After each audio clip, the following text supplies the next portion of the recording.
He worked in a glass factory first. Yeah, I don't know much about the glass factory. And then he was just a salesman, you know. He sold anything, you know. So, but I don't think the West Band.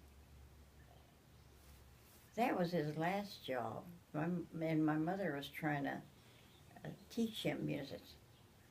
West Penn, not, you know, he had that accent, and he just couldn't get rid of it. So they were going to make him a sales manager, you know, because they sold kitchen appliances down on South Main Street, where First Bush and Federal is, right there. And but he was never out of a job. He worked for Rikers Furniture. He worked for a lot of places.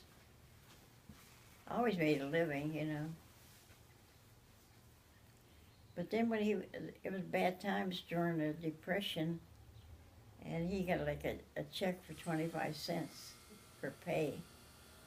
Nobody wanted to buy anything, you know, because they didn't have the money. And sometimes he would pay the deposit because they used to have like an washer, and you put a quarter every time you use that washer. That's how that was paid. He'd even put the quarter in there. Mm-hmm. How did he come to own his own store?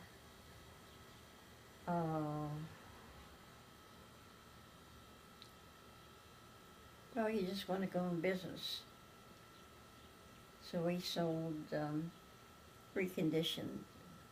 Uh, but at that time, the OPA, they were on your neck all the time for you to collect that tax.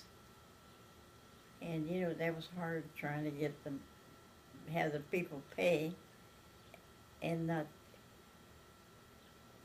worry about the tax, you know. Mm-hmm.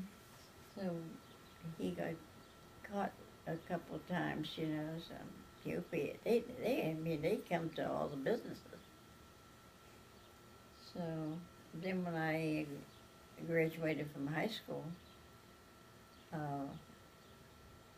all my friends were going to Washington, D.C. and working for the government, you know. And I was afraid to go out. But I knew my mother wouldn't allow me to go to Washington, D.C. So I stayed in a store. And then the war was over. And I got nervous, you know, because your dad hadn't written to me we were writing for 3 years. And then when they took Czechoslovakia, they occupied Czechoslovakia, and he quit writing. He was tired. He was tired of, you know, they were exhausted. So my mother took me to the doctor. I thought I was going to have a nervous breakdown because I didn't hear from your dad. So she took me to the doctor, and the doctor asked me to go out of the room for a few minutes, you know. And then I came back in.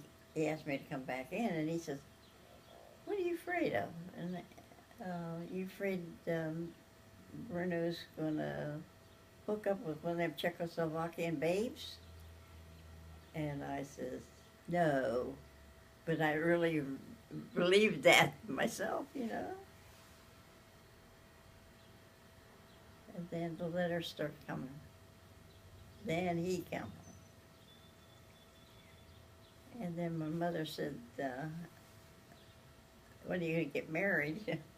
And then we said, "We're not ready." She said, "Well, I am." So then we had the wedding down at the YW. We used all our ration stamps to buy the sugar and the flour for the cake. And my in-laws were making sandwiches, and they didn't put any dressing on the sandwiches. It was a flop. And then we had a nice cake. Fleming's made a cake. And I said, I thought maybe I just put the knife in there. And I said, I was cutting all the slices. I said, help me. I said, where's the people going to take over this cake? I don't know what happened.